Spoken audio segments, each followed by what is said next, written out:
Proč já si vlastně jako chlap mám mejt po čurání ruce? Zní to divně, co? Pojďme si to projít krok za krokem, ten příběh.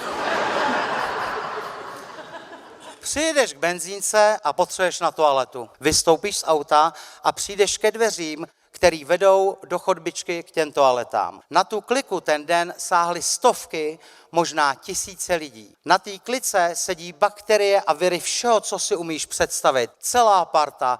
Covid, kapavka, syfilis, chlamydie, neštovice, svrap, cholera, chřipka, mor, černej kašel, AIDS. Na konci té kliky pokuřujou dvě starý unavený filcky.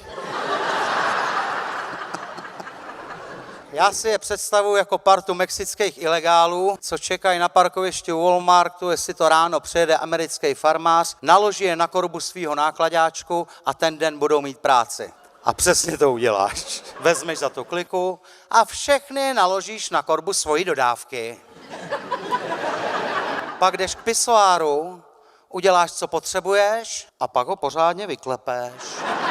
Nechceš mít kapičku? Holky, to byste koukali, jak jsou některý chlapi čistotný, někdo ji protáhne, pořádně, omlátí. Opravdu. A právě si celou tu partu pozval přímo do kabiny a zavřel za nima dveře.